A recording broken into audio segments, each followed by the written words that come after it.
নমস্কার। আমরা মে মাসে প্রথম মঙ্গলবার আবার সমবেত হয়েছি একসঙ্গে। আমরা ভাগবত পাঠ করব। তো ভাগবত হচ্ছে ভগবানের বাংময়ী মূর্তি। শ্রী ভগবানকে একটা মূর্তি দেওয়া হয়েছে, যিনি সর্বব্যাপী, যিনি নিরাকার, যার কোনো গুণ নেই, নির্গুণ নিরাকার। তাকে একটু গুণ দেওয়া হলো, কি না তিনি করুণাময়, তিনি কৃপাময়, তিনি সর্বশক্তিমান, এরকম গুণ দেওয়া হচ্ছে। আর তার একটা রূপ কল্পনা করা হচ্ছে, কেননা ওই গুণগুলো না থাকলে আমরা ঠিক তাকে ধরতে পারছিলাম না, আর রূপ না থাকলে তাকে ধ্যান করতে পারছিলাম না। সেই কারণে শ্রী ভগবানের একটা রূপ কল্পনা করা হলো। তো সেইটাই আমরা একটুখানি এই শ্লোকের মাধ্যমে বোঝবার চেষ্টা করব, কীরকম সেই রূপটি। শান্তাকারম ভুজগশয়নম পদ্মনাভম সুরেশম বিশ্বাধারম গগনসদৃশম মেঘবর্ণম শুভঙ্গম লক্ষ্মীকান্তম কমলনয়নম योगिभिर्ध्यानगम्यं वन्दे विष्णुं भवभयहरं সর্বলোকৈকনাথম। তিনি সমস্ত জগতে, সমস্ত লোকের নাথ। এখন অনাথ আর নাথ, অনাথ শব্দটা আমরা বাংলায় জানি যে যার মাথার উপরে কেউ নেই, বাবা নেই, মা নেই, এরকম তাকে বলা হয় অনাথ। আর যখন সর্বলোকৈকনাথ, সমস্ত লোকের, সারা বিশ্বের প্রত্যেকের মাথার উপরে যিনি রয়েছেন, তিনি হচ্ছেন সেই নাথ, সর্বলোকৈকনাথ। তো তিনি কি করেন? তিনি সমস্ত ভয় দূর করিয়ে দেন। তার কোনো ভয় থাকে না আর মানুষের। সর্বভয় ভব ভয় হরম। তো তিনি সেই ভয়টি দূর করে দেন। কিসের ভয় আমাদের? না পাবার জন্যে একটা ভয় থাকে, পাবার পর হারাবার ভয় থাকে। যখন আমরা পাইনি তার জন্য একটা ভয়, পাবো তো পাবো তো, যেমন পরীক্ষার সময় মনে হয় পাশ করতে পারবো তো এরকম মনে হয়। আবার পরীক্ষা পাশ করে চাকরি পাওয়ার পর আবার সমস্যা, চাকরিটা থাকবে তো, এই সারাক্ষণ এই ভয়ের মধ্যে আমরা থাকি। তো এই ভব ভয় হরম সেটা চলে যায়। আর তিনি তার নিজের কীরকম, তিনি শান্ত আকার, তার কোনো ভয় নেই। তিনি শান্ত আকার। কেন শান্ত আকার? কেন তার কোনো বাসনা নেই। বাসনা না থাকলে ভয় নেই। আর সেই কারণেতেই তিনি ভুজগশয়নম। কি করে সেটা সম্ভব হচ্ছে? তো তিনি সাপের উপরে শুয়ে আছেন। এই ভুজগটা কে? ভুজঙ্গ, এই হচ্ছেন যোগা, যোগের মাধ্যমে তিনি রয়েছেন। তিনি সমস্ত বিশ্বকে ধারণ করে রয়েছেন, কিন্তু গগন সদৃশম। হিন্দু ধর্মের এটা খুব, একবার মূর্তি আর একবার বলছে অমূর্ত। মূর্ত আর অমূর্ত এই দুটোর মধ্যে সারাক্ষণ এই যে খেলাটা চলে, সেইটা অন্যদের ধর্মে তিনি মূর্ত এবং তিনি এইরকম ব্যাস একটা হয়ে গেল। কীরকম মূর্তি? না, তাকে তো তুমি দেখতে পাবে না, তার প্রতিনিধিকে দেখো, প্রতিনিধির মাধ্যমে যাও, একটা পরিষ্কার। আর আমাদের হচ্ছে না, প্রতিনিধি নয়, তুমি নিজে নিজে করো। এখন নিজে নিজে করতে গেলে তখন অনেক সমস্যা। নিজে করাটা কীরকম? তোমাকে ওই বুঝতে হবে যে এই যে তুমি রূপটাকে ধরছো, তাকে তিনি রূপে আসছেন, অথচ তিনি সেই রূপের মধ্যে নন। তিনি অরূপ, তিনি নির্গুণ, তিনি সর্বব্যাপী। একবার তিনি ধরা দিচ্ছেন আর একবার ধরা ছোঁয়ার বাইরে চলে যাচ্ছেন। এটা একটা অদ্ভুত অবস্থা। কেন? কেননা আমি তিনি। আলটিমেটলি ব্যাপারটা যখন আমি গিয়ে দাঁড়ালাম, তখন দেখলাম আমি সেই তিনি। হিন্দু ধর্মের এইটি ভাগবতের মধ্যে দিয়ে অসাধারণভাবে প্রকাশ পেয়েছে। যদিও ভাগবতটাকে বলা হয় যে ভাগবতটা হচ্ছে একটা দ্বৈতবাদীদের গ্রন্থ। উপনিষদ, বেদ, এগুলোকে বলা হচ্ছে অদ্বৈতবাদীদের, তো বেদের অবশ্য উপর নির্ভর সবাই, কিন্তু ভাগবত তাকে বিশেষ করে বলে দ্বৈতবাদীদের। এখন মানব জীবনের লক্ষ্যটা এটা বহুদিন আগে এরা আবিষ্কার করে ফেললেন। সেই মানব জীবনের লক্ষ্যটা হচ্ছে আনন্দ লাভ করা। আনন্দ যখন লাভ করতে হবে, সে আনন্দকে আমরা লাভ করব কি করে? তখন করতে গিয়ে তখন বলছেন আনন্দ লাভ করতে হলে চিরন্তন আনন্দ লাভ করবে কিভাবে, সেইটি শুকদেবের মুখ দিয়ে আমাদেরকে শেখাচ্ছেন। এই ভাগবতে আমরা জানি, ভাগবতের দ্বিতীয় খণ্ডে, দ্বিতীয় স্কন্ধে আর ষষ্ঠ শ্লোকে বলছেন, এবং সচিত্তে সত এব সিদ্ধ। এবং এইরকম সচিত্তে নিজের হৃদয়ে সত এব সিদ্ধ, স্বাভাবিকভাবে স্থিত যিনি, সেই চৈতন্য আত্মা যিনি, সচিত্তে সত এব সিদ্ধ আত্মা। কেউ অস্বীকার করতে পারবে না যে আত্মা নেই, কেউ অস্বীকার করতে পারবে না যে আমি নেই। আমি নেই এ কথাটা পাগল ছাড়া কেউ বলতে পারবে না। সেই কারণেতে এখানে পরিষ্কার পরিষ্কার বলছেন, সচিত্তে নিজের হৃদয়ে সত এব সিদ্ধ, স্বাভাবিকভাবে সিদ্ধ। এটা কাউকে এসে বুঝিয়ে দিতে হবে না যে তুমি কি বেঁচে আছো, এটা কেউকে বুঝিয়ে দিতে হবে না। তিনি কে? আত্মা। প্রিয় অর্থ ভগবান অনন্ত। প্রিয় অর্থ, আমাদের জীবনের লক্ষ্যটা কি, অর্থটা কি, কেন এই জীবনটা? তখন বলছেন ভগবান অনন্ত। অনন্তরূপ ঈশ্বরকে লাভ করাই আমাদের জীবনের উদ্দেশ্য। তম নিবৃত সন নিয়তার্থ ভজেত। তাকে আনন্দের সঙ্গে সদা সর্বদা ভজনা করতে হবে। তখন কি হবে? সংসার হেতু উপরম চ। তখন সংসারের যে বন্ধনটা, সংসারের যে কষ্টটা, সেটার থেকে মুক্তি পাওয়া যাবে। তো ভাগবতে এইখানে আমাদের লক্ষ্যটা ঠিক করে দিচ্ছেন শুকদেব। এই শুকদেব হচ্ছেন জ্ঞানীদের মধ্যে শ্রেষ্ঠ, অথচ তিনি যখন লক্ষ্যটা ঠিক করছেন, তিনি সে শব্দটা ব্যবহার করছেন ভগবান। সেই ভগবান অনন্ত। ভগবান বললেন, ভগবান শব্দের মানে কি? যার মধ্যে ভগ বা ছটা শক্তি আছে, তিনি হচ্ছেন ভগবান।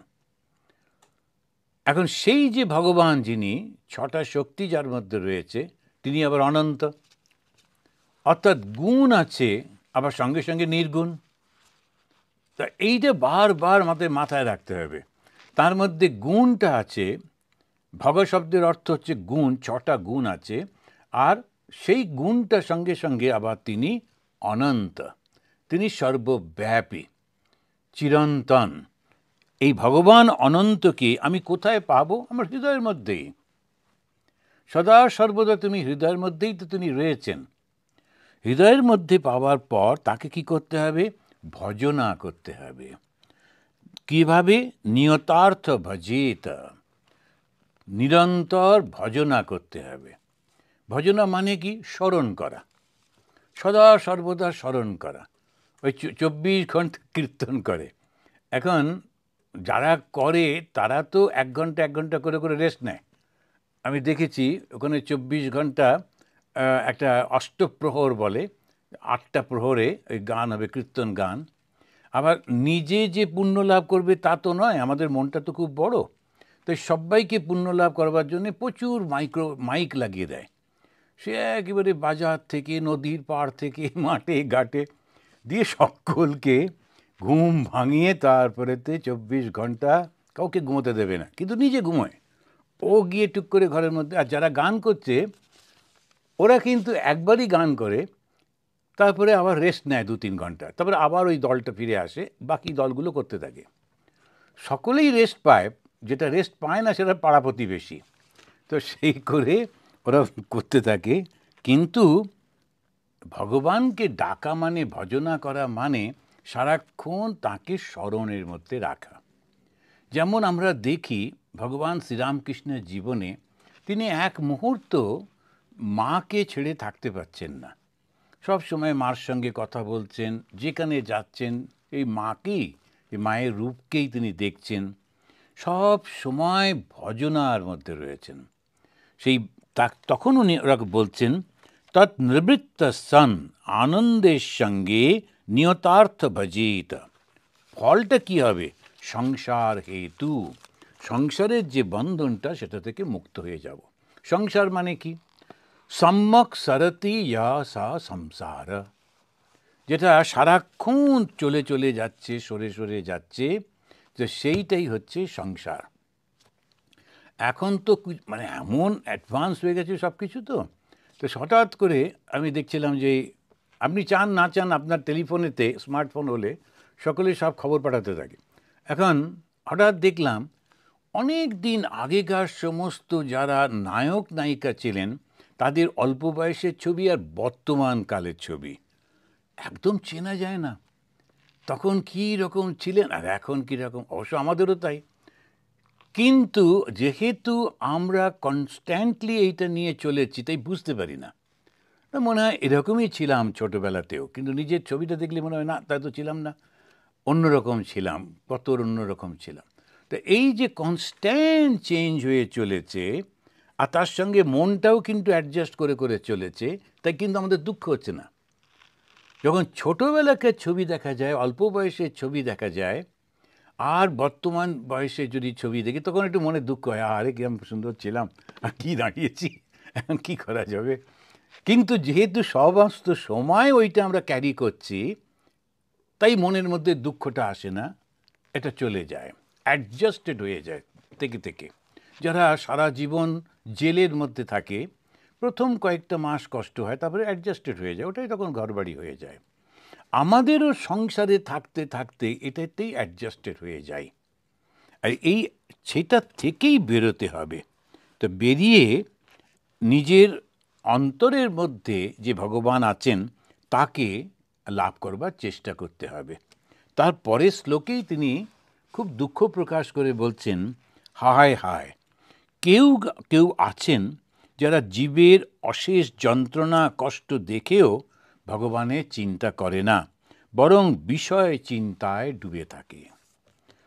এত কিছুর পরেও সেই বিষয় চিন্তার মধ্যে ডুবে থাকে, কি কষ্ট, কি কষ্ট। মাঝে মাঝে একেবারে নিকৃষ্ট মানুষের পরিচয়ও পাওয়া যায়। তো এই শ্বশুর বাড়ি থেকে ওই বিয়ে করেছে, তার বাবার কাছ থেকে অর্থ আসবে, এটা আসবে না পেয়ে, তখন ওই শ্বশুর শাশুড়ি দেওর সবাই মিলে বউটিকে মেরে ফেললো। কেন? আর একবার বিয়ে দিয়ে যদি কিছু টাকা পাওয়া যায়। এই রকম সমস্ত ঘটনা আমাদের দেশে এবং পৃথিবীর বহু জায়গাতে ঘটতে থাকে। আমাদের দেশের ঘটনাগুলোই মাঝে মাঝে পেপারে আসে। তো খুব যন্ত্রণা হয়, কষ্ট হয়, যে কি এটা কতটা ভুল করছে ওরা।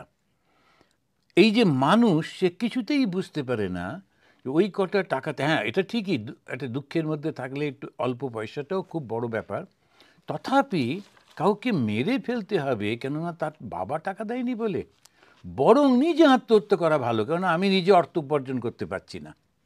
সেটা ঠিক আছে, কিন্তু ওই মেয়েটির বাবার টাকা এলে আমি তখন সংসার চালাবো, এ আবার তার বিয়ে করার দরকারটা কী ছিল, যার নিজের এই ক্ষমতাটা নেই। এই মানুষগুলো সেটা বুঝতে পারে না, আর সেটাতে সমাজের মধ্যে এটা একটা সিস্টেমের মধ্যে চলে যায়। তাই শুকদেব হায় হায় করছেন, বলছেন দেখো, এই অশেষ যন্ত্রণা কষ্ট দেখেও কেউ কেউ, কেউ কেউ না বেশিরভাগ, আমরা ভগবানকে চিন্তাই করি না, বরঞ্চ বিষয় চিন্তার মধ্যে ডুবে থাকি। এবারে তাহলে কি করতে হবে? সৌভাগ্যবশত কেচিৎ সদেহান্ত হৃদয় অবকাশে, পরের শ্লোকেই বলছেন, 8 নম্বর শ্লোকেই বলছেন যে কেউ কেউ সৌভাগ্যবশত, কেচিৎ, কেচিৎ মানে সৌভাগ্যবশত কখনো কখনো, স্বদেহ অন্তহৃদয় আকাশে, নিজের দেহের মধ্যে যে হৃদয়, সেই হৃদয়ের আকাশেতে তারা কখনো কখনো সেই পরম পুরুষকে দর্শন করে ধ্যানের মাধ্যমে। প্রাদেশ মাত্রম পুরুষম বসন্তম, সে পুরুষ, আচ্ছা সেই যে পুরুষ যিনি পুরে বাস করেন অর্থাৎ চৈতন্য, সেই তাকে আমরা দেখতে পাই। কেউ কেউ যখন কখনো কখনো ধ্যান করতে করতে হঠাৎ করে এই আমাদের এই শরীরটার মধ্যে, অন্তরের মধ্যে একটা উদ্ভাসিত হয়ে ওঠে আলো, এবং তার মধ্যে সেই ভগবানের একটা রূপ দেখতে পাই, তখন মনটা আনন্দে ভরে যায়। যদি একটুখানিও তাকে পাওয়া যায় তখন মনটা আনন্দে ভরে যায়। আমাদের ওই যে আনন্দটা শরীরকে প্রয়োজন হয় না, জগতের বস্তু প্রয়োজন হয় না, সেটা প্রমাণ করে যে আনন্দ আমার হৃদয়ের মধ্যেই রয়েছে। আমি শুধু শুধু বাইরে খুঁজছিলাম, বাইরে খোঁজার প্রয়োজনই নেই। তখন ওর বলছেন যে প্রাদেশ মাত্রম পুরুষম বসন্তম, প্রচণ্ড আনন্দ হয় যদি হৃদয়ের মধ্যে পাওয়া যায়। এরপরেই শ্লোক 9 থেকে 12 পর্যন্ত এই সবকটি শ্লোকেতে শুকদেব ভগবান বিষ্ণুর বর্ণনা করছেন। আমি আর এটা এখানে পড়ছি না। শঙ্খচক্র গদা পদ্মধারী সেই রূপটির বর্ণনা করছেন। তাকে এই রকম কাপড়, এই রকম গায়ের রং, এই রকম চোখ, এরকম তার হাত, এরকম বলে একটা রূপের বর্ণনা দিচ্ছেন। তো এই আমরা প্রথম দেখছি যে অদ্বৈত বেদান্তি শুকদেব তিনি দ্বৈত ভাবের সেই ভগবানের রূপের কল্পনাটা নিজে করছেন, করে মুগ্ধ হয়ে যাচ্ছেন নিজেই। এখন উনি অদ্বৈত বেদান্তি, যারা যারা অদ্বৈত বেদান্ত পাঠ করেন, তো তারা অদ্বৈত বেদান্তের মধ্যে থাকেন এবং বলেন এইটাই সব থেকে চরম, বলো সব থেকে ভালো ইত্যাদি। কিন্তু আবার এই ভাগবতেই বলছেন যে তাদের মধ্যে কেউ কেউ যখন সেই ভগবানকে দেখেন তখন তারা মুক্ত হয়ে যান, আর ওইটা দেখবার জন্যে বারবার তারা আসবার চেষ্টা করেন, ধ্যান করার চেষ্টা করেন। তো ভগবান এবং ব্রহ্মের মধ্যে কোনো পার্থক্য নেই। এই যে অনন্ত রূপী বিষ্ণু যিনি, তার সঙ্গে ব্রহ্মের কোনো পার্থক্য নেই। পার্থক্যটা কোথায়? শুধু একটা রূপ আছে। শুধু এই রূপটা কেন আছে? আমাদের যাতে ওই মনটা ওই দিকে যায়। আমাদের যে মন, আমাদের যে চিন্তা, আমাদের যে মেন্টাল প্রসেসটা, আমরা একটা রূপ, নাম, গুণ এটা না থাকলে করতে পারবো না, বুঝতে পারবো না। আমরা যখনই বলা হলো যে ওটা অনেক দিন সুন্দর বাজনা বাজাবে, আমি সঙ্গে সঙ্গে একটা ধারণা করে ফেললাম। খুব জলটা খেলেই তোমার শরীরটা ঠান্ডা হয়ে যাবে, খুব মিষ্টি সুন্দর ঠান্ডা জল, সঙ্গে সঙ্গে ধারণা করে ফেললাম। তো এই গুণগুলো বলতে হবে। হয়তো জলের তো রূপ নেই, কিন্তু গুণটা রয়েছে। এ ঠান্ডা জল খেলেই খুব ভাল লাগবে, খুব মিষ্টি খেতে, তখন এই সঙ্গে সঙ্গে বুঝে গেলাম।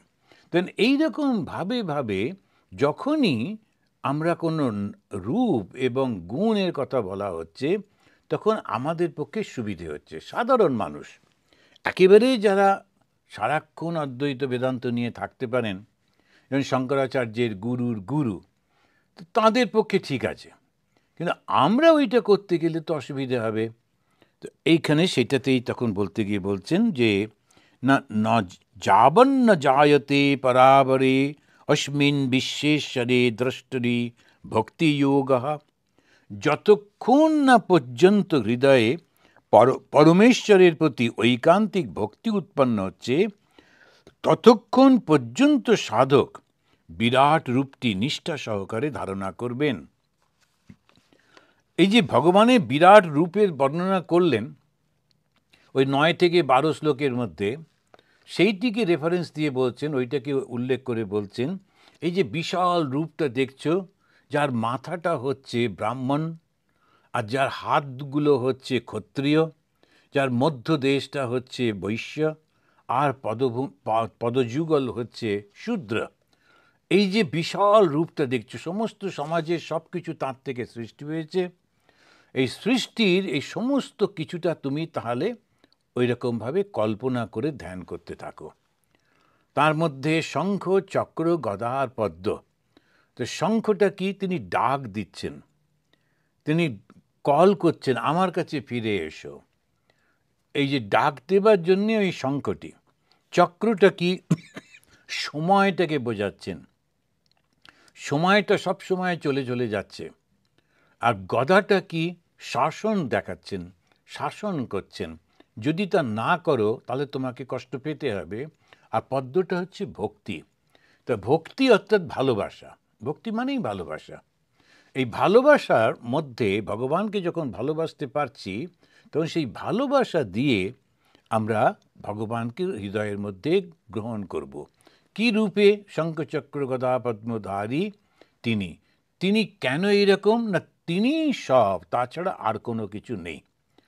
এবার বিশালতাটাকে ওই শরীরের মধ্যে, রূপের মধ্যে মিশিয়ে দেওয়া হচ্ছে। সেই কারণে বলতে গিয়ে বলছেন, যত দেখছো বুদ্ধি রয়েছে, জ্ঞান রয়েছে, পবিত্রতা রয়েছে, সবটা আমার মাথা। যত সাহস আছে, যত ত্যাগ আছে, এই দুটো আমার হাত। এবং জীবন ধারণের সমস্ত উপযোগী যা কিছু, সেটি আমার শরীর। আর কাজ করছে কে, দাঁড়িয়ে আছে কার উপর? ওটাই আমার দুটি চরণ। তো এই যে চারটি ভাগে ভাগ করলেন, ব্রাহ্মণ, শূদ্র, আর ব্রাহ্মণ, ক্ষত্রিয়, বৈশ্য আর শূদ্র, এই যে চারটি ভাগে ভাগ করছেন, সেই চারটি ভাগ কারা? ভগবানই স্বয়ং। আমাদের হিন্দু ধর্মের সমস্যা হলো মাঝখানে একটুখানি ব্রাহ্মণ্য যুগ এসে গেল। সেই ব্রাহ্মণ্য যুগে সাধারণত বলা হয় ওই 12-13 শতাব্দীতে, 1200-1300 শতাব্দীতে, তখন ওই গুপ্ত রাজারা এসে যারা পুজো আচ্ছা করতেন, সেই ব্রাহ্মণদের খুব সম্মান দিতে লাগলেন। এটা ঠিক ওরা সেই সম্মানের উপযোগী হলো না। তারা নিজেদের স্বার্থটা করবার জন্যে অনেকটা আমাদের হিন্দু ধর্মটাকে একটু বিকৃত করে ফেলল। শূদ্র যিনি স্বয়ং বিষ্ণুর থেকে উৎপন্ন হচ্ছেন, আর যিনি বিষ্ণুর চরণ, যার উপরে ভগবান দাঁড়িয়ে আছেন, তাকেই নিন্দা করতে লাগলো, তাকে ছুঁয়ো না করতে লাগলো। এরকম মূর্খতা বোধহয় আর হয় না। এদিকে বিষ্ণুরই পুজো করছে, ব্রাহ্মণ মানেই কিন্তু ওম বিষ্ণু করছে।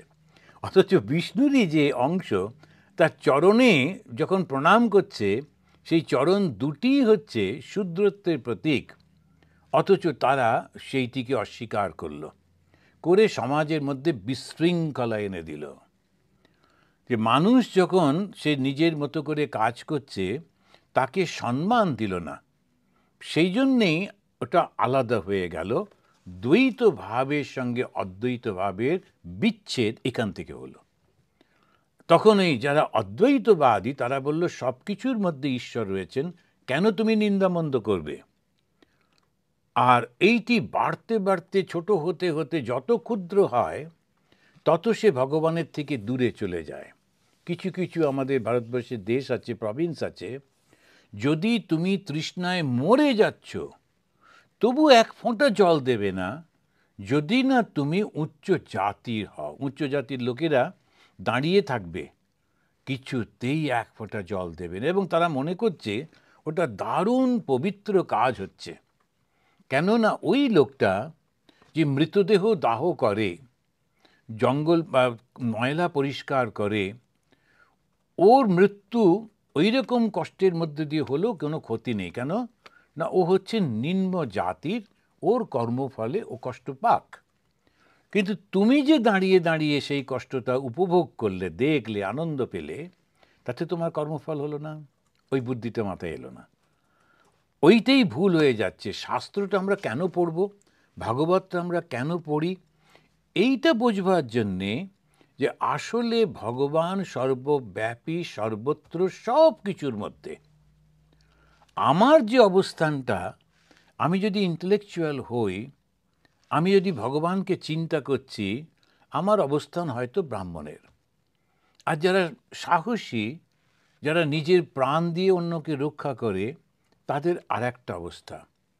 যারা সমস্ত সমাজ ব্যবস্থাটাকে সুন্দর করে ধরে রেখেছে, সেই যে তারা হচ্ছে বৈশ্য। আর সবার জন্যে যারা পরিশ্রম করছে শারীরিকভাবে, তারাই সেই ভগবানের দুটি চরণ, যেখানে আমাদের প্রণাম করার কথা। তাই গান্ধীজি বোধহয় পরবর্তীকালে নম শব্দটা যোগ করেছিলেন, শূদ্রের সঙ্গে তিনি নম শব্দটা যোগ করলেন, নমঃশূদ্র উনি বললেন। তো এই ভুলটা আমরা কোথায় করে ফেলছি? কেননা ওই ভাগবতের আসল জায়গাটা ব্রাহ্মণরা বাদ দিয়ে যাচ্ছে, ওরা ওইখানটা জোর দিচ্ছে না। যাবন্ন জায়ত পরাবরে অস্মিন বিশ্বেশ্বরে দ্রষ্টরি ভক্তিযোগা, যতক্ষণ না তুমি শ্রী ভগবানের উদ্দেশ্যে পরিপূর্ণভাবে তোমার মনটা একাগ্র হচ্ছে, তাকে ভক্তি আসছে, ভালোবাসা আসছে, ততক্ষণ এই বিরাট রূপের চিন্তা করো, তাকে সেবা করো। স্বামী বিবেকানন্দ পরবর্তীকালে যে কর্মযোগের ব্যবস্থা করলেন, কর্মযোগটা এইটার জন্যে। আমাদেরকে বেদ শিখিয়েছে মাতৃদেব ভব, পিতৃদেব ভব, অতিথি দেব ভব, আচার্য দেব ভব। যিনি শিক্ষক তিনি দেবতা ইত্যাদি। স্বামী বিবেকানন্দ বললেন আমি তোমাদেরকে বলছি, বেদের সমানে তিনি বলছেন, কারণ ঋষি, সেজন্য বেদও তো ঋষিদের সৃষ্টি। তিনি বর্তমান যুগে সেই ঋষি, তিনি বললেন আমি তোমাদেরকে বলছি দরিদ্র দেব ভব।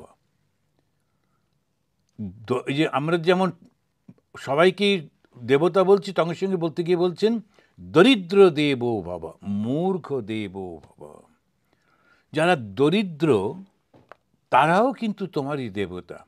যারা নিজেদের ভালোটা বুঝতে পারে না তারাও তোমার দেবতা। কেন? দেবতা ছাড়া আর কোনো কিছু নেই। এই বিশাল রূপের সেবা করো। তারপরে স্বামীজি যেমন সবসময় বলতেন, এটা তার তো সবসময় খুব ইন্সপিরেশন থাকতো, উনি বলতেন কত লক্ষ জন্ম তো ভগবান লাভ করিনি, বারবার জন্মাচ্ছি আর মরছি। আচ্ছা, আর একটা জন্ম যদি জন্মালাম আর মরলাম, তাতে কী বা এসে গেল? ভগবান লাভ করলাম না, তাতে কি হলো? বরং সবার জন্যে, সকলের কল্যাণের জন্যে সেবা করে যদি তুই ভগবান লাভ না হয় তাতেও কোনো কিছু ক্ষতি নেই, পরের জন্মে দেখা যাবে কি হবে। তখন যখন আমি ভগবান জ্ঞানে, ঈশ্বর জ্ঞানে সেবা করছি মানুষের, তখন আমার মধ্যে থেকে আমি এই অহংকারটা চলে যাচ্ছে। আমি শিক্ষিত, আমি ব্রাহ্মণ, কিন্তু আমি গিয়ে দরিদ্র মানুষকে খেতে দিচ্ছি, তাদের কাপড় জামা দিচ্ছি, তাদের ওষুধপত্র দিচ্ছি, তাদের পাশে দাঁড়াচ্ছি। এই করতে করতে বিরাটের পুজো হচ্ছে, বিশাল সেই বিষ্ণু, তার পুজো হচ্ছে। আর এই পুজো করতে করতে আমার মনটা শুদ্ধ হয়ে যাচ্ছে। শুদ্ধতা মানে কি? অহংকার শূন্যতা। আমি ব্রাহ্মণ করে করে যারা বসে আছে তাদের মধ্যে প্রচণ্ড অশুদ্ধ, ওদেরকে ছোঁয়াই উচিত না, ওরা অত্যন্ত অশুদ্ধ মানুষ। যাদের মধ্যে অহংকার থাকে তাদের ধারে কাছে যেতে নেই। তো ঠাকুর বলতেন, যদি ওই অহংকারী লোক এসে দাঁড়িয়ে দাঁড়িয়ে কথা বলে চলে যাবার পর উনি বলতেন একটু গঙ্গা জল দে ওই জায়গাটাতে। অহংকারই হচ্ছে অশুদ্ধতা। এই অহংকারী মানুষের কাছ থেকে দূরে চলে যেতে হবে। আর তারপরে করতে করতে ভগবানের রূপটা চতুর্দিকে দেখতে পাবো। তখন দেখব যে ভগবান কত সুন্দরভাবে সর্বত্র রয়েছেন। তাবৎ স্থবীয় পুরুষস্য রূপম ক্রিয়া অবসানে প্রয়তস্মরেত।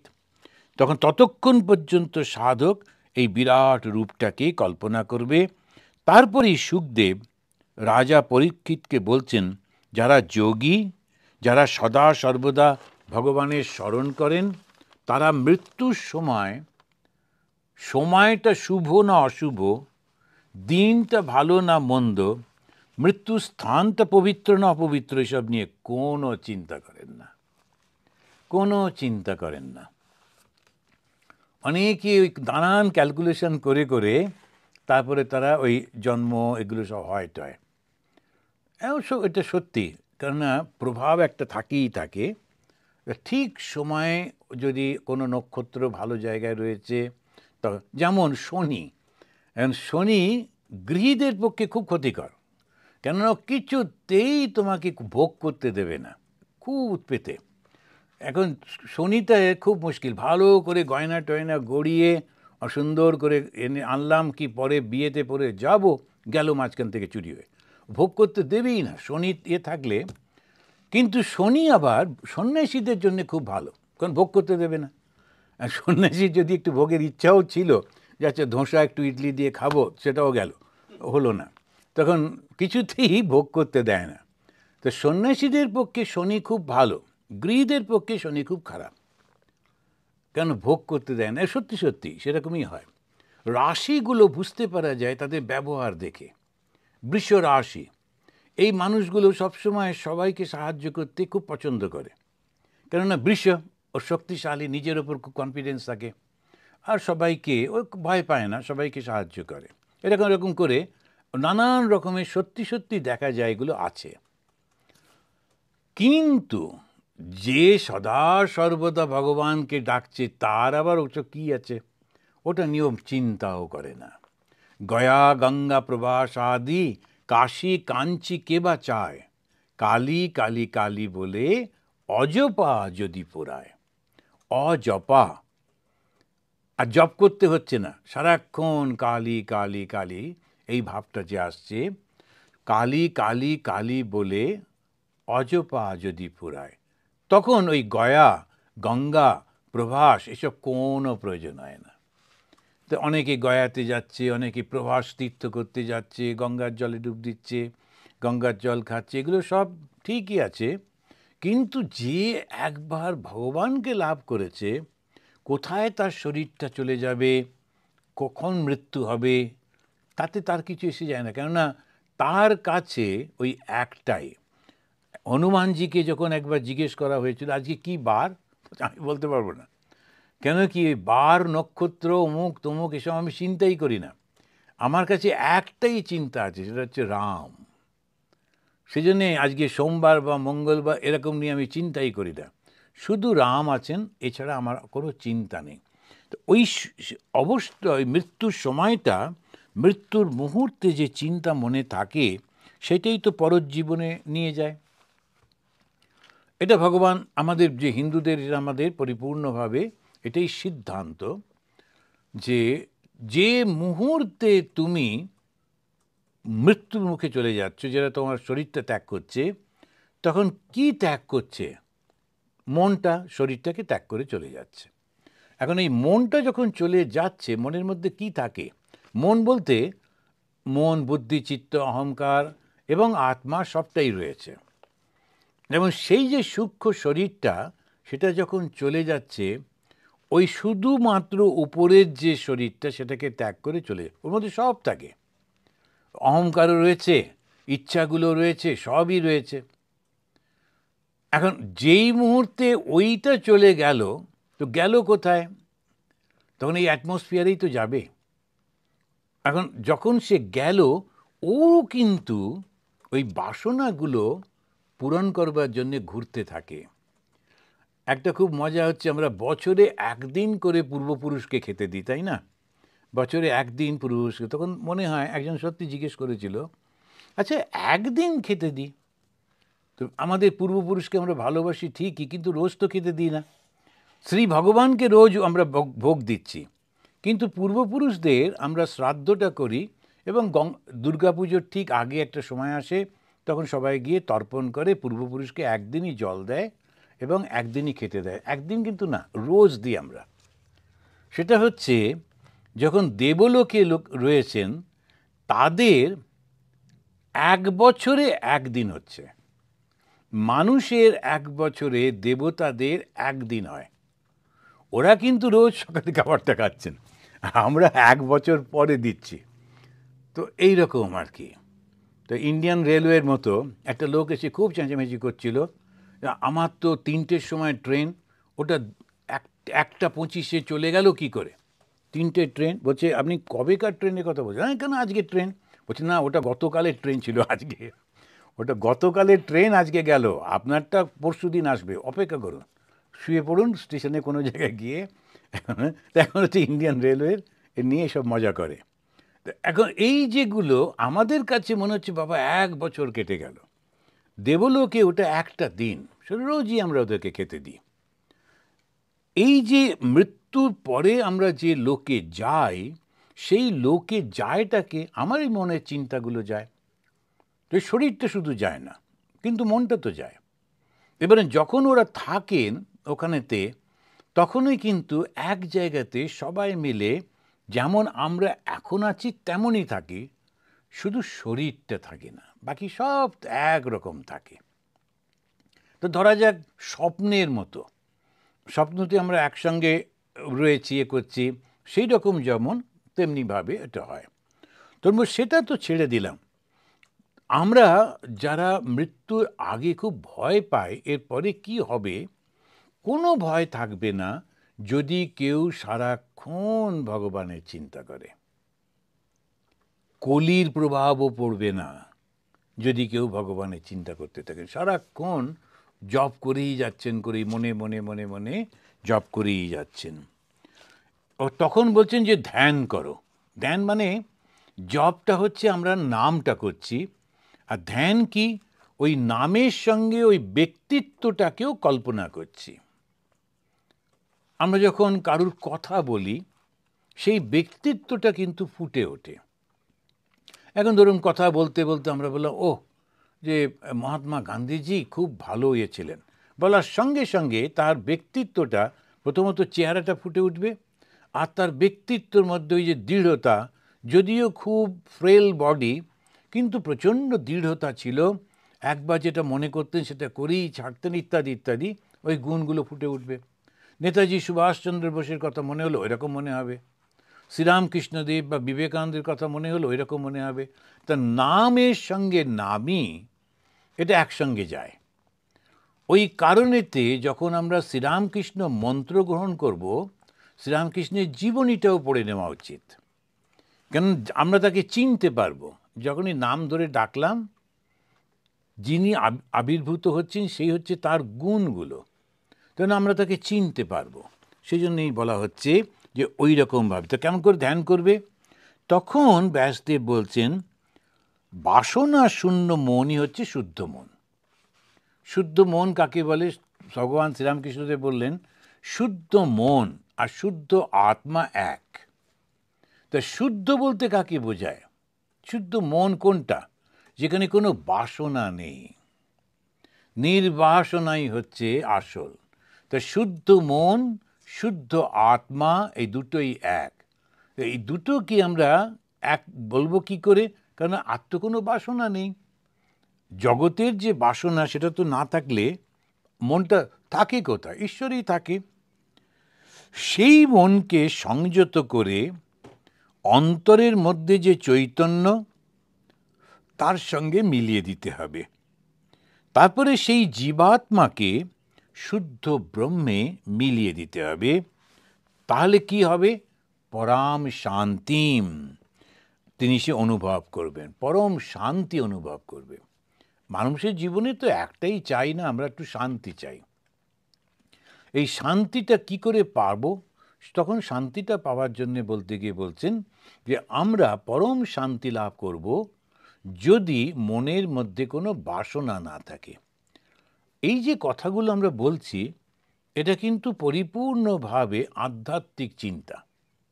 জগতে তো একটু বাসনা থাকবেই, কিন্তু জগতের বাসনাটা আমরা কোথায় দেব?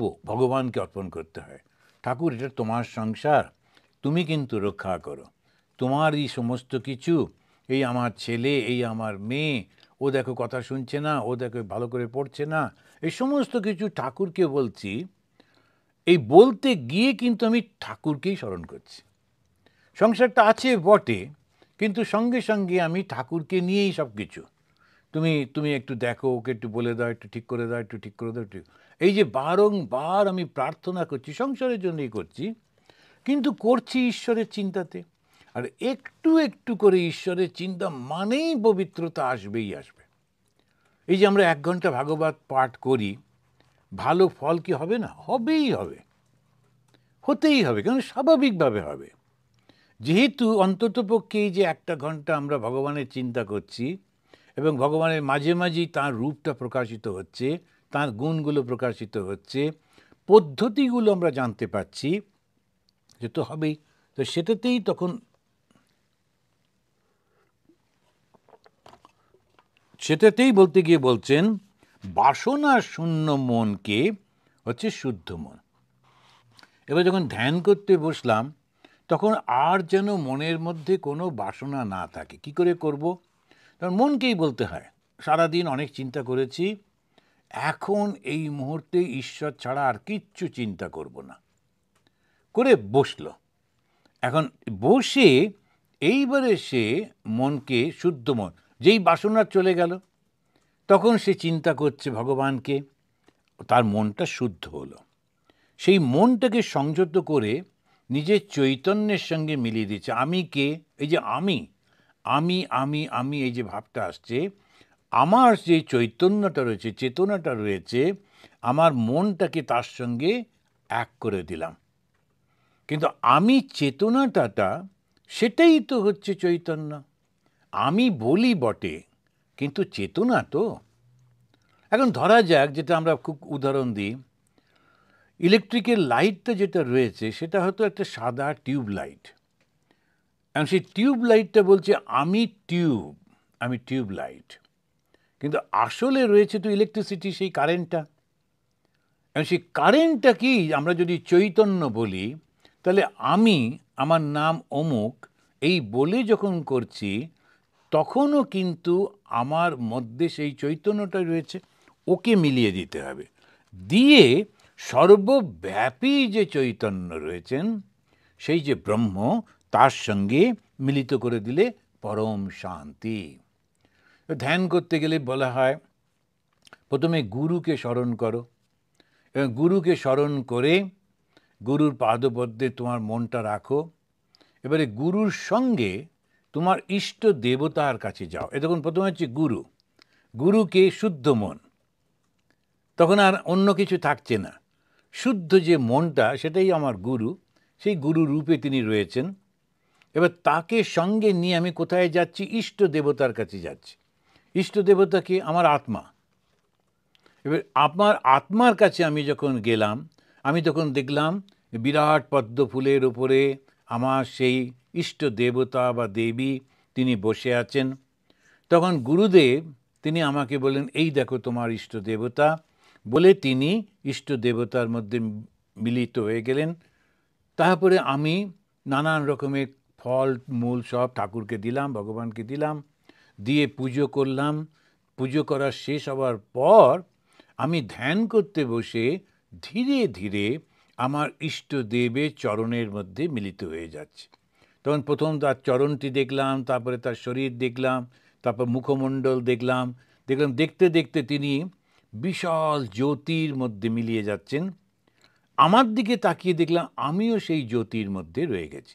তো আমার যে মনটা ছিল শুদ্ধ মন, তিনি গুরু রূপে, আমার যিনি ইষ্ট দেবতা অর্থাৎ আমার চৈতন্য, সেই ইষ্ট দেবতা পরম গুরু যিনি সর্বব্যাপী, যার কোনো মূর্তি নেই, তার মধ্যে মিলিয়ে গেলাম।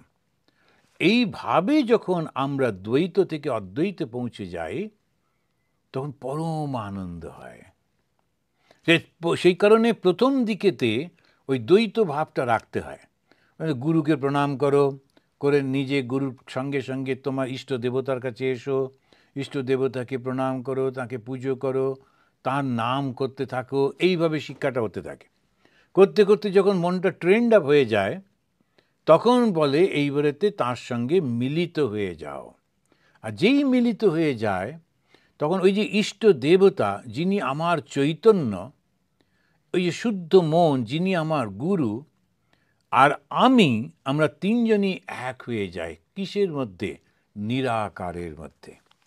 এখানে ঠিক সেই কথাটাই তিনি বললেন, বাসনা শূন্য মন যেটি, তাকে সংযত করে মনের মধ্যে অবস্থিত চৈতন্য তার সঙ্গে মিলিত হয়ে জীবাত্মাকে শুদ্ধ ব্রহ্মের সঙ্গে মিলিত করলে মন সবুদ্ধা অমলায়া নিয়ম্য। মনটা সবুদ্ধা, নিজের বুদ্ধি যেটা, অমলায়া, অমলিন। মলিন শব্দের অর্থ হচ্ছে যার মধ্যে কিছু অন্যায় হয়ে গেছে, ভুল হয়ে গেছে, সেই জন্য সে মুখ নিচু করে তাকে মলিন হয়ে গেছে। অমলিন, সেটা তার মধ্যে কোনো রকম বাসনা নেই, সেই অমলয়া নিয়ম্য তাকে সংযত করে ক্ষেত্রজ্ঞ এতাম নীলা এ ত্বম আত্মনি। এইবারেতে যিনি ক্ষেত্রজ্ঞ, ক্ষেত্র কোনটা? আমার এই শরীরটা, আমি যাকে আমি বলি। ক্ষেত্রজ্ঞকে যে আমাকে জানেন, তো তার সঙ্গে অর্থাৎ আমার আত্মার সঙ্গে অর্থাৎ আমার ইষ্ট দেবতার সঙ্গে মিলিত করে দিলাম। দিয়ে আত্মানম আত্মনি অবরুদ্ধ ধীর, এবারে যে শান্ত হয়ে গেছে, তার মনে আর কোনো বাসনা উঠছে না, সে তখন কি করছে? তখন আত্মাকে আত্মার সঙ্গে মিলিয়ে দিচ্ছে। দিলে কি হচ্ছে? লব্ধ প্রশান্তি বিরমিত কৃত্যাৎ। এইটি করবার পর তখন সে পরম শান্তি লাভ করছে। 2:16 তা দ্বিতীয় স্কন্ধ দ্বিতীয় অধ্যায়ের 16 নম্বরে আমরা এই শ্লোকটি পাচ্ছি। আর এটা অসাধারণ সুন্দর করে আমাদের একটু মনে রাখতে হবে, এই যে শব্দগুলো বলা হয়েছে এটা আমরা ধারণা নাও করতে পারি। তখন মনে রাখতে হবে যে শুদ্ধ মন হচ্ছে পবিত্রতা। সেই শুদ্ধ মনকে আমি আমার গুরু রূপে অবস্থান করালাম। তো গুরু হচ্ছেন যিনি আমার মাথার উপরে থাকেন, এই মাথার এই একদম মস্তিষ্কের উপরে গুরুর স্থান, সেটা হচ্ছে শুদ্ধ মন। তাকে নিয়ে আমি যাত্রা করলাম, করে হৃদয়ে এলাম।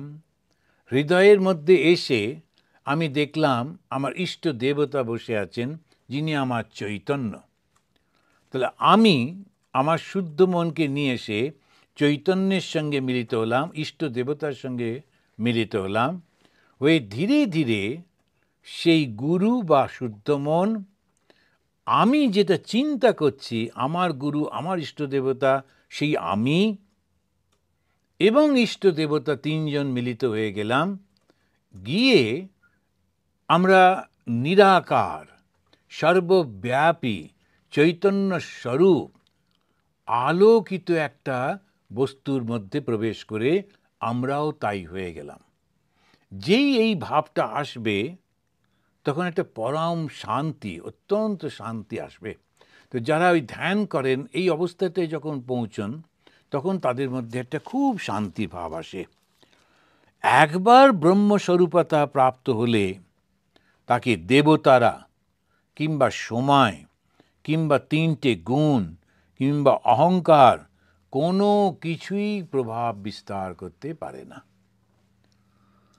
একবার যারা ব্রহ্মজ্ঞান প্রাপ্ত হন তাদের আর কোনো কিছু, এই যে স্বামী বিবেকানন্দ, তিনি একবার দুর্গাপুজো করছেন, শ্রী শ্রী মা এসেছেন দুর্গাপুজোতে, আর স্বামীজি ছিলেন একদম পারফেকশনিস্ট। আর আমাদের দেশে অত পারফেকশন হয় না, না জিনিস নেই পত্র নেই, পারফেকশন কী হতো। কিন্তু স্বামীজি খুব রেগে যাচ্ছেন। তারপরে ওর মনে হচ্ছে আরে আমি শুধু শুধু এই ছেলেগুলোকে বকছি, ওরা করবেটা কী করে।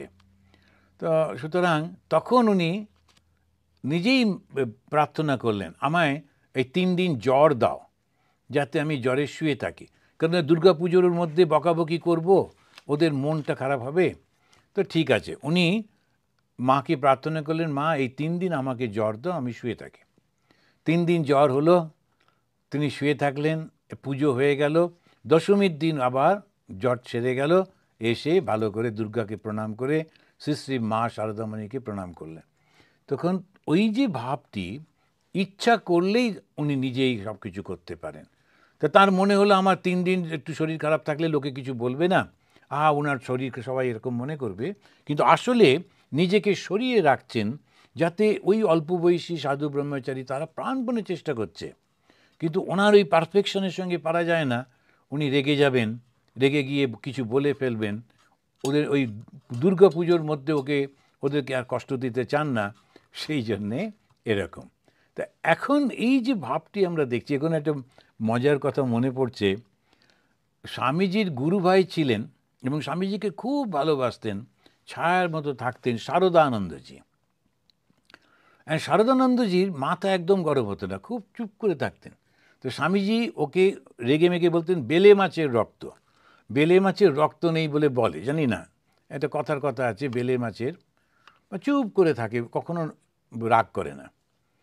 এবারে স্বামীজি কোনো একটা কারণে ওকে খুব বকছেন, আর যখন উনি বকতেন প্রচণ্ড রেগে গিয়ে বকতেন। এবারে আম গাছতলায় ওইখানে যে একটা আছে ওই বেঞ্চে বসে স্বামীজি ওই শারদানন্দজিকে বকছেন। হঠাৎ দেখা গেল দূর থেকে কয়েকজন ভক্ত আসছে, মহিলা টহিলা আসছেন, ওদের সামনে তো এরকম বকাঝকা করা উচিত না। তখন শারদানন্দজি বললেন যে ওরা সব আসছে। তখন স্বামীজি তাকিয়ে দেখলেন ভক্তরা আসছে, শান্ত হয়ে গেলেন। এবারে ভক্তরা এলো, তাদের সঙ্গে কেমন আছো কী ওই সমস্ত করে টোরে, এবারে ভক্তরা যখন প্রণাম করে চলে টেলে গেলেন, তারপরে স্বামীজি আবার শারদানন্দজিকে জিজ্ঞেস করলেন, হ্যাঁ তোকে কি বলছিলাম? তখন শারদানন্দজি ধরিয়ে দিচ্ছেন, তুমি বলছিলেন আমি একটা মূর্খ এসব। তখন আবার সেইখান থেকে ওনার বকা শুরু হলো। এখন এই রকম একটা অদ্ভুত ওদের ধারণার ইয়ের মধ্যে থাকতেন, ভাবের মধ্যে থাকতেন। যখন যেটা চাইছেন সেটাই সঙ্গে সঙ্গে করতে পারতেন। তার কারণ হচ্ছে ব্রহ্মজ্ঞানী। ব্রহ্মজ্ঞানীদেরই একটা অদ্ভুত, সমস্ত কিছু এমনকি দেবতারা পর্যন্ত তাদেরকে কোনো প্রভাব বিস্তার করতে পারে না। অহংকার বলে কোনো কিচ্ছু থাকে না, কোনো কিছুই প্রভাব থাকে না। তা ব্রহ্মজ্ঞানীরা কি চিন্তা করেন, কেমন করে থাকেন? একটা মানুষ যখন থাকে তখন তার একটা চিন্তা তো থাকবে, মানুষের তো একটা চিন্তা থাকে। এই ব্রহ্মজ্ঞানীরা কিভাবে তারা থাকেন তা সেটা বলতে গিয়ে এখানে 18 নম্বর শ্লোকেতে বলছেন, পরম পদম বৈষ্ণবম আময়ন্তি তদ। পরম পদম, এখন যে পদ শব্দের অর্থ হচ্ছে চরণ, পদ শব্দের অর্থ হচ্ছে পা।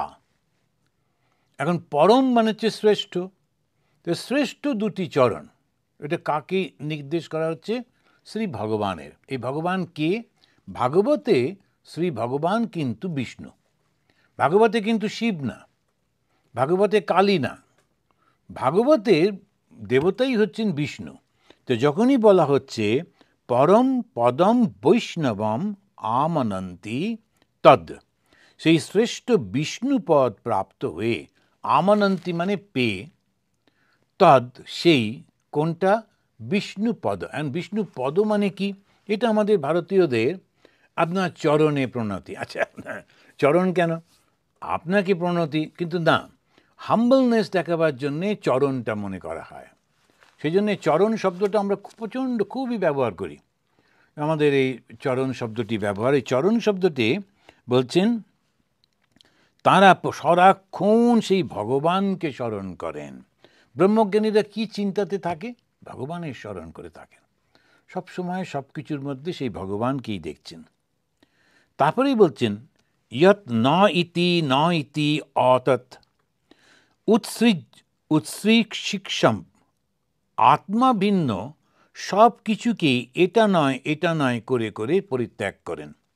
ইয়ৎ যারা, ন এতি অতৎ, এটা নয়, অর্থাৎ এইগুলো যেটা আমি দেখছি সেটা কিন্তু আসল নয়, এইভাবে তারা উৎসৃক্ষম মানে হচ্ছে তিনি সমস্তটা ত্যাগ করেন। কি ত্যাগ করেন? ওর প্রতি আকর্ষণটা ত্যাগ করেন। তাহলে কি করে থাকেন ব্রহ্মজ্ঞানীরা? প্রথমেই বলা হলো তারা সারাক্ষণ সেই ব্রহ্ম চিন্তায় বা বিষ্ণু চিন্তায় বা ভগবানের চিন্তার মধ্যে থাকেন। তো ভগবানের চিন্তার মধ্যে কি করে থাকেন? জগতের যতগুলো বস্তুকে আমরা আমাদের চোখ দিয়ে, আমাদের স্পর্শ দিয়ে, আমাদের ঘ্রাণের মাধ্যমে, আমাদের শব্দের মাধ্যমে আমরা একটা ধারণা করি, উনি কিন্তু সেটা মনে করছেন না। যেমন বামা খ্যাপা বলে একজন ছিলেন, তাকে তিনি ওই খ্যাপা বলা হতো, কারণ সাধারণ মানুষের মতো তো নয়, তাই খ্যাপা। কিন্তু তিনি বামা মানে মা কালীর পূজারী ছিলেন। উনি পুরুষ আর নারী বিভেদ করতে পারতেন না, বুঝতে পারতেন না। তাদের শরীর বা তাদের গলার আওয়াজ, তাদের কোনো কিছু বুঝতে পারতেন, ওকে বলে দিতে হতো ইনি মা, ইনি শিব, এরকম বলে দিলে তখন তার সঙ্গে তিনি সেইভাবে ব্যবহার করতেন। তা এই যে ভাবটা উনি বুঝতেই পারছেন না, কারণ সব কিছুর মধ্যে সেই চৈতন্যকে লক্ষ্য করছেন, দেখছেন বলে। ভগবান শ্রীরামকৃষ্ণের মধ্যেও আমরা সেই ভাবটা দেখি। তিনি সব সময় সব কিছুর মধ্যে সেই ঈশ্বরকেই দেখতেন বলে তিনি পার্থক্য করতেন না। কিন্তু যেহেতু ধর্ম স্থাপন করতে এসেছেন, তাই মাঝে মাঝেই তিনি নিজেই নিজেকে বলতেন, মা, মনটাকে একটু নাবিয়ে দে, আমি ওর বাড়ি যাব, ওর সঙ্গে কথা বলবো, আমি ওখানেতে এইটা করব সেটা করব। ওই মনটাকে নাবিয়ে দে মানে স্বাভাবিক একটা অবস্থা নিয়ে শুনলে লোকে কি করে বুঝবে, আর আমিই বা কী করে কথা বলবো, সবাইকে যদি সারাক্ষণ ভগবান দেখি কি করে করব। তো এই যে ভাবটা স্বামী বিবেকানন্দ এইটাকেই প্র্যাকটিক্যাল বেদান্তের রূপ দিতে গিয়ে তিনি বলছেন যে তোমরা ভুল করে যাদেরকে মানুষ বলো, ওরাই কিন্তু আমার দেবতা, মানুষ বলো। তারপরেই বলছেন যে my special object of worship the poor, the downtrodden, the illiterate, the oppressed. আমার স্পেশাল অবজেক্ট অফ ওয়ার্শিপ হচ্ছে ওরা যারা অত্যন্ত কষ্টের মধ্যে রয়েছে। কিন্তু ভুল করে যাদেরকে মানুষ বলো, তুমি ভুল করে, এটা সত্যি মানে ঠিক ঠিক বলছো না, এই মানুষই কিন্তু দেবতা। এটাকে অদ্ভুত একটা, এই যে বেদান্তের কথা বলছেন, কোত্থেকে বলছেন? ধ্যানের মাধ্যমে উপলব্ধি করবার পর বলছেন, বানিয়ে বানিয়ে বলছেন না, বইতে লেখা আছে তাই বলছেন না, নিজে উপলব্ধি করবার পর বলছেন। এবং সেই কারণে তিনি মানব প্রেমিক, তাকে বলা হয় মানব প্রেমিক। মানুষের দুঃখ কষ্ট সহ্য করতে পারতেন না, কেন ওই ভগবান তিনি বিভিন্ন রূপে তারা কষ্ট পাচ্ছে, ওই কারণে প্রথম হিন্দু ধর্মের মধ্যে সন্ন্যাসীদের দিয়ে রিলিফ ওয়ার্ক শুরু হলো। 1 মে 1897 রামকৃষ্ণ মিশন প্রতিষ্ঠা হয়েছিল, এবং তাতে এই নতুন একটা সংগঠন সন্ন্যাসী, তাদেরকে বলা হলো আত্মনমোক্ষার্থম জগৎ হিতায় চ। তোমরা তোমাদের সাধনার মধ্যে দিয়ে মুক্ত হয়ে যাও, সঙ্গে সঙ্গে জগতেরও উপকার করো। কেমন করে? সাধনার মধ্যে দিয়ে আমিও মুক্ত হব, জগতেরও উপকার হবে। যে তুমি তো পড়াশুনো করেছ, তোমার ওই বিদ্যাটা এইবারে অন্যদের মধ্যে বিতরণ করো, লোককে শিক্ষা দাও। কিন্তু শিক্ষাটা তুমি টিচার ছাত্রকে দিচ্ছে এইভাবে দিও না। তুমি আমার ভগবান ছাত্র রূপে এসেছে, আমি তাকে সেইভাবে সেবা করছি, ভগবানকে। তোমার মধ্যে সেবা ভাব আছে, তুমি যারা অসুস্থ তাদেরকে সেবা করো, মেডিসিন দাও, তাদেরকে সেবার মাধ্যমে। কিন্তু আমি ডাক্তার ও রুগী এইভাবে করো না, আমি সেবক, আমি পূজারী, আর এ হচ্ছে আমার দেবতা। এটা তো অদ্ভুত ধরনের দৃষ্টিভঙ্গিটা পাল্টে দিচ্ছেন। আর এই পাল্টে গিয়ে নতুন বেদান্ত উপস্থিত হচ্ছে, প্র্যাকটিক্যাল বেদান্ত, তো কেউ কেউ বলে নিয় বেদান্ত। এবং তার সঙ্গে এই বেদান্তের সঙ্গে বৈষ্ণব ধর্মের কোনো পার্থক্য হচ্ছে না, কেননা বিষ্ণু ছাড়া তো আর কেউ নেই। তা ওখানে বললেন পরম পদম বৈষ্ণবম আমনন্তি তদ ইয়ৎ ন ইতি অতৎ উৎসিক্ষি সব বিসৃজ্য দৌরাত্মম। দেহে আপন বোধ ত্যাগ করছেন। এইটা আমার যেই শরীরটা, বিসৃজ্য মানে ত্যাগ করছেন কোনটা? দৌরাত্মম, আমার এই দেহটা আমার, আমি যে বোধটা কোথায় যায়। আমি কিন্তু এইরকমভাবে আমি বলি না, অন্যকে দেখিয়ে আমি বলি না, এরকমভাবেই বলি। আমার আঙুলটা আমার শরীরের উপর আসে, তখন আমি বলি এইটা হচ্ছে আমি, সেইটা ওরা ত্যাগ করেন। নিজে আমার এই শরীর বা অহংকারটা থাকে না। হৃদা অর্হপদম হৃদা উপগৃহ পদে পদে, ভগবানকেই সদা সর্বদা তিনি স্মরণ করতে থাকেন। তো ভগবানকে স্মরণ করতে করতে তার জীবন কেটে যায়। কিভাবে ভগবানকে স্মরণ করেন? নানান রূপের মধ্যে স্মরণ করেন। এবার একটা দুটো উদাহরণ দিয়ে আমরা শেষ করব। ভগবান শ্রীরামকৃষ্ণদেব তিনি ইয়েতে গেছেন, ওই চিড়িয়াখানায় গেছেন, জু গার্ডেনে গিয়ে উনি দেখছেন একটা সিংহ, সবাই দেখছে সিংহ। ভগবান শ্রীরামকৃষ্ণদেব সিংহ দেখে সমাধিস্থ। সবাই বলে সিংহ দেখে, এখন কত বাঁদর টাঁদর আছে, কত কি দেখতে হবে, শুধু একটা সিংহতে আপনি দাঁড়িয়ে গেলেন যে। তখন উনি বলছেন সিংহ দেখতে পাচ্ছেন না, উনি দেখছেন শ্রী শ্রী দুর্গা সিংহ বাহিনী, সিংহটা দেখতে পাচ্ছেন না, উনি সিংহ দেখেই মা দুর্গার ভাবে ভাবিত হয়ে যাচ্ছেন। একটা ছোট্ট বাচ্চা ছেলে, সাহেবদের ছেলে, সে গাছের গায়ে ত্রিভঙ্গ হয়ে দাঁড়িয়েছিল। ওই যে ভগবান কৃষ্ণ দাঁড়িয়ে থাকেন, হাতটা এরকম আর পা দুটো আবার এরকম করে, তো ত্রিভঙ্গ হয়। তো সেই ত্রিভঙ্গটা দেখে যেই মুহূর্তে ওই সাহেবের ছেলেটাকে গাছের গায়ে ওইভাবে হেলান দিয়ে দাঁড়িয়ে থাকতে দেখলেন, ছোট্ট ছেলেকে দেখেই ঠাকুর সমাধিস্থ। কেন? কৃষ্ণের কথা মনে পড়ল। কৃষ্ণের ওই রকম একটি মূর্তি আছে, সে হাতে বাঁশি নিয়ে আর দুটো পা দুপাশে রেখে, শরীরটা তিনটে ভেঙে গেছে, ত্রিভঙ্গ মুরারি। আমরা এই যে শাস্ত্রে পড়ছি, ভাগবতে পড়ছি, যারা ঈশ্বর লাভ করেছেন, ব্রহ্মজ্ঞান লাভ করেছেন, তারা কিভাবে থাকেন, কেমন করে চিন্তা করেন, এই রকমভাবে সদা সর্বদা তারা ঈশ্বরকেই দেখেন। সাধারণ যারা মানুষ তারা বেশি দিন বাঁচতে পারেন না, বাঁচা সম্ভব না। কারণ সারাক্ষণ যখন ভগবানকে দেখছে, সে কী করে বাঁচবে? কিন্তু যারা কোনো একটা উদ্দেশ্য নিয়ে জগতে এসেছেন, মানুষের কল্যাণের জন্য জগতে এসেছেন, তারা ওই মনটাকে নাবিয়ে এনে এনে কাজের মধ্যে নিজেকে ঠিক করে রাখেন। সারাক্ষণ যিনি ঈশ্বরকে দেখছেন, তার তো খেতে ইচ্ছে করবে না, শুতে ইচ্ছে করবে না, তার স্নান করতে ইচ্ছে করবে না, কোনো রকম দেহটাকে রক্ষা করার কোনো ইচ্ছা হবে না। ফলে সেই কারণে সাধারণ যারা যোগী, তারা যোগে সফল হওয়ার পর 21 দিনের মাথাতেই মারা যান, শরীরটা থাকে না। কিন্তু যারা আধ্যাত্মিক জগতে শ্রেষ্ঠ পুরুষ হন, তারা অন্যের কল্যাণের জন্যে তাদের শরীরটা ধরে রাখেন। আর বেশিরভাগ যারা আছেন, মৃত্যুর সময় ওই ভাবটা পান। সেজন্য সবাইকে খুব সাধন ভজন করেন, উচ্চ ধরনের সাধক, কিন্তু এই ভাবটা ঠাকুর দেন না।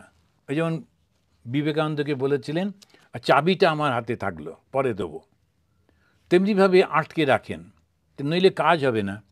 এরকম করে করে যখন জীবনের শেষ প্রান্তে পৌঁছন, তখন তাকে মুক্তি দান করেন।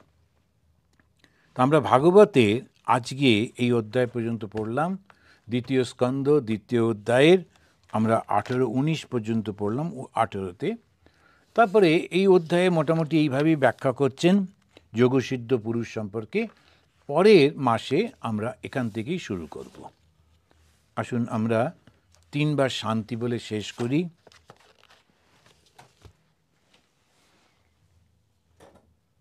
ওম শান্তি শান্তি শান্তি। হরি ওম তৎসৎ। শ্রীরামকৃষ্ণ অর্পণমস্তু।